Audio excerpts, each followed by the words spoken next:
is there a military uniform inside? That woman's who they... M'aider à quoi?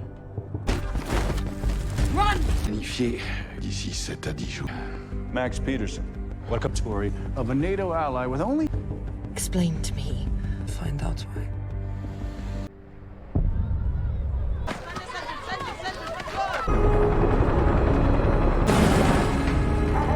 Shooting one woman who was at this camp until... There was a fight. Some of the women... Seal it off and put everything in the bags. Fred, maman? Bien sûr, oui. Oui. Qu'est-ce qui te fait plaisir aujourd'hui? Je vais te faire une bêtise.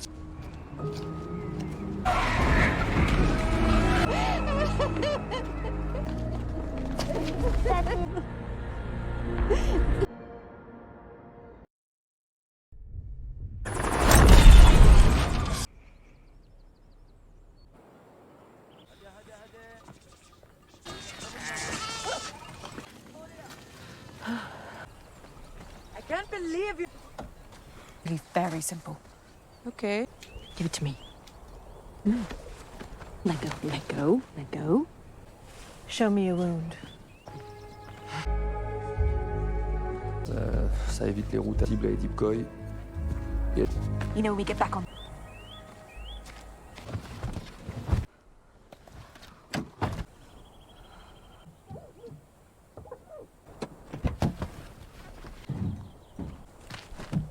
Fuck, this is... You care so much about my opinion on Billy. Agree with me about the stupid little things that... Until we reach a sum. Everything until we cross the French... A sacred ritual performed by... I actually took class. Do you really know about religion at all? And a husband? Was it a man? It's the older woman that I could have a more pure... The first time I felt like my life... By driving a car. Normal. What they did was shake my... Oh, you are like the bullies at school. Because when, for no reason at all, I say the... Children. Fucking do it. Are you gonna fight me? I don't mean to laugh at you.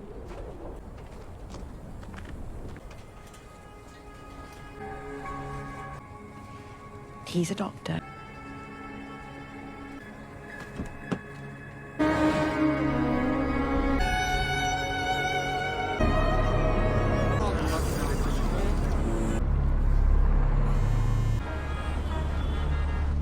Damn.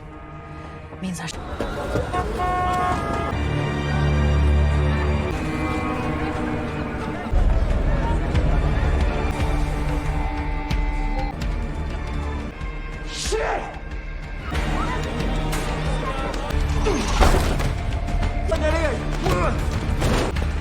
There, hide.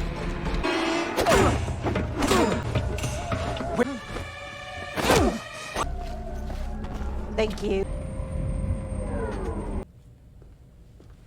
Yes, you have a union and a 35-hour work week. With a really weird head. You had at the airport. He made his own copy and he died. Our American, the fucking cavalry on the streets of... We are told by command. Types, or shall we? Has been identified by 6 is a 15-year... No. However... Interest. Well, we have a different form says that she left behind a daughter. Here, a year-old girl was intercepted on her way to school. If the DNA learned her name is Adila El Idrisi, almost certainly with the most... Right? No need for double agents. 7 to 10 days is not that far. Je t'appelle chez toi pour te... Exceptionnel compétent.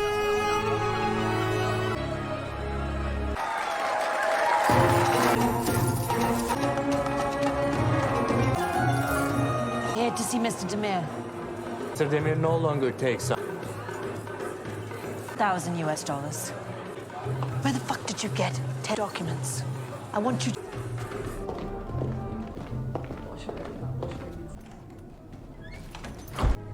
How long have you known her? She's part of a delegation of folk artists. Yeah. Fucking... He's paying me to help her. Because in dollars now, 8,000. 1, 2. I've invented a name. Wait here.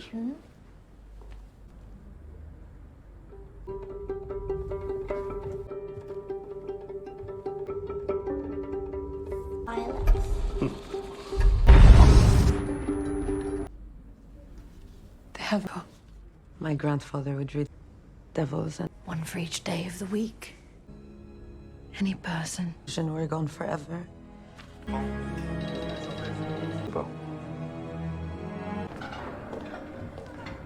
But not my own. My presence. Prove it.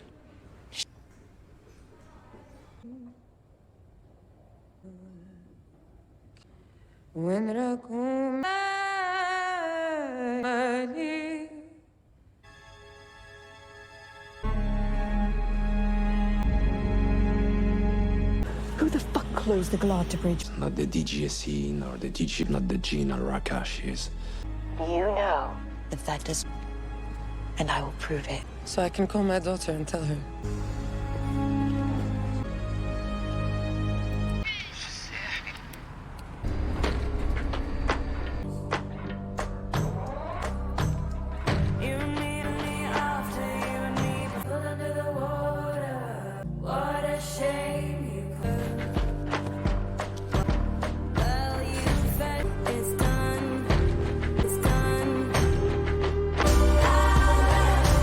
At the refugee camp near the Turkish-Syrian border, members of the US military arrive.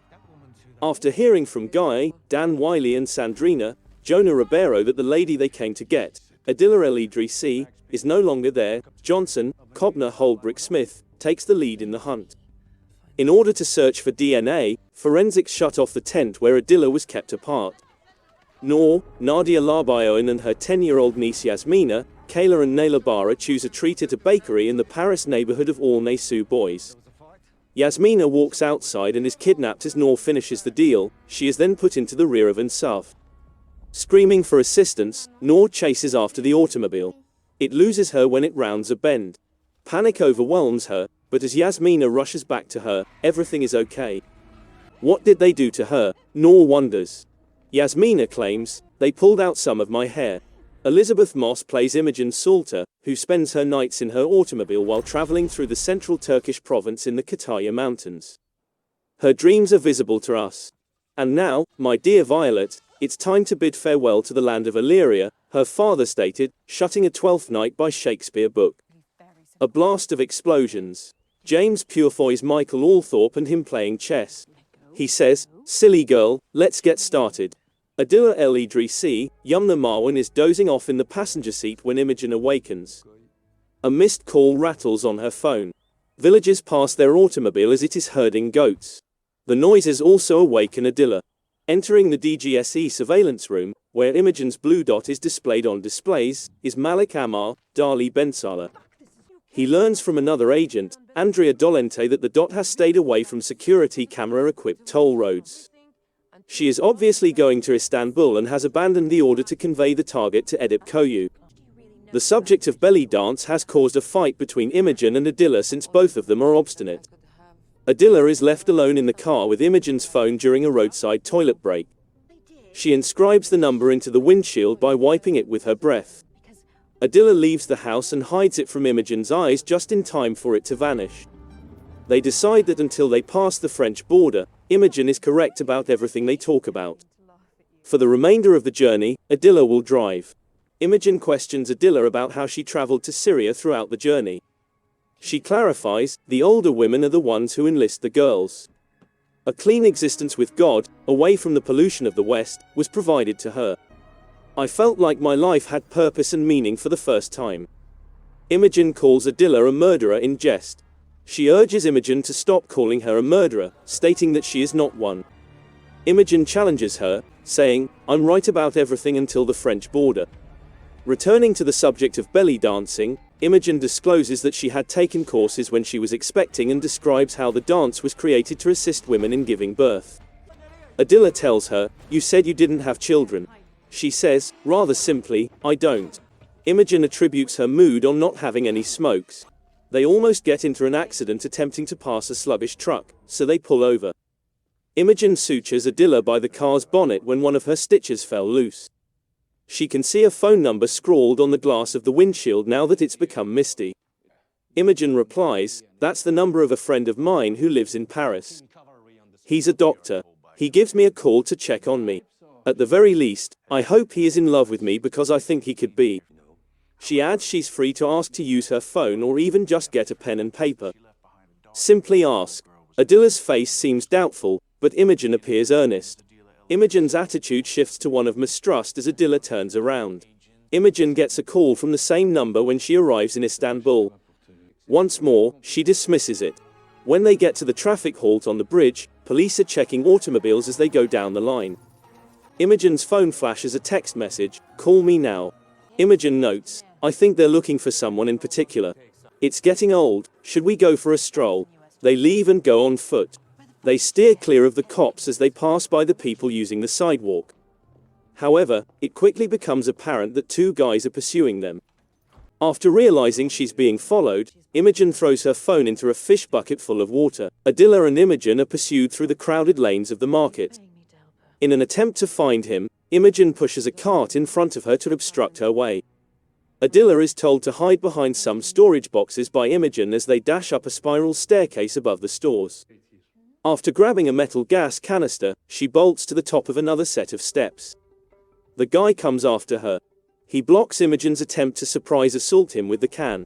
During their altercation, he subdues her. Where is she now? Adilla defied Imogen's instructions. She points, here, and the man spins around. Imogen knocks him unconscious with a backhand blow. "I instructed you to wait downstairs," she irately declares. Adilla inquires, "Is that your way of saying thank you or something?" Max Peterson, Josh Charles is led by Malik to a DGSE sublevel. The Amadeo Modigliani painting, Portrait of Madame Reynaud, on an accent wall diverts the attention of the American. According to Malik, the spies utilize the artworks they borrow from the Louvre as a means of unwinding. Seemingly trying to annoy Malik and cause them to be late for their appointment, Max takes a seat in front of the picture and looks at it. As Malik and Max walk into the surveillance room, Marguerite Levasseur, Thibaut de Montalembert chastises them, pointing them that the intelligence community has seen the video of their altercation at the airport go viral. He cautions, "You both need to realize we are on the same side." In defense of himself, Malik claims that Max endangered the life of a British agent working for the DGSE, forcing her to give up her one means of contact. While the DGSE is in the dark about Adilla El Idrisi, Max boasts that the CIA is better informed about this case than it is. She could have become involved with ISIS, but she's not on the same level as Sabain al-Qabaisi, the female ISIS commander who is most sought and who she is allegedly associated with. Our information also indicates that she abandoned a daughter in Paris, Max continues, removing a plastic hairbag. Imogen possesses the genuine Adilla El Idrisi if the DNA matches that which was taken that morning at the camp. If they don't match, Imogen is hiding her relationship with Sabain al-Qabaisi behind Adilla's identity. Max leaves, leaving Malik and Marguerite alone themselves. The Englishwoman's unique abilities will now not be required, Marguerite tells Malik. Adilla goes with Imogen to the Turkish Cultural Center, where there's a belly dancer show on the lower floor. The host informs them that there is no room left, but Imogen insists they had come to meet Mr. Demir and shows him the $2,000 she is offering in return for helping him go to Paris. The host states, Mr. Demir no longer takes out the trash. Adilla takes a purse containing $10,000 out of her waistline, something Imogen was unaware of. Imogen asks where she obtained the money, and he shows her upstairs. Adilla queries their purpose for being there instead. She informs her that Adilla would go as a belly dancer and that Mr. Demir produces fictitious passports. Imogen is asked by Mr. Demir, Haluk Bilginer, how long she has known Adilla. "I knew her for decades," Imogen falsely claims. Imogen responds that she does not speak English and that she is a singer and dancer who is a member of a delegation of folk performers. He claims, they closed the Galata Bridge today looking for someone, and he wishes to remove Adilla's fingerprints from the cultural center. He reiterates that terrorists made it too tough for him to continue doing this. Adilla wonders where she obtained the money after taking it out. According to Imogen, she is being paid by her father, a wealthy Damascus resident, to take his daughter to Paris. When Mr. Demir inquires as to whether they are lovers, Adilla speaks out to refute it. She reveals that she can speak English when she says, "She is my friend." They promise to send him the final $8,000 when the passports are delivered, so they give him $2,000 immediately. Imogen provides Mr. Demir the information she requests to be on the passport, and they request that 2 spotless smartphones be added.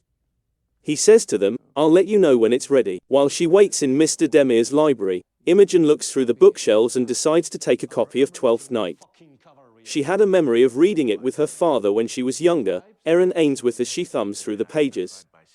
And now, my dear Violet, it's time to bid farewell to the land of Illyria, concludes their story time with Marcus Seabright, Phil Langhorne. He gives her a heart tap. Then Imogen visualizes fire. She hears Michael Althorpe's voice referring to her as a silly girl once more when she is brought back to reality. Imogen returns the book to its shelf. Adila has discovered her favorite book, which her grandpa used to read to her when she was a child, Kitab al-Bulhan, or the Book of Surprises.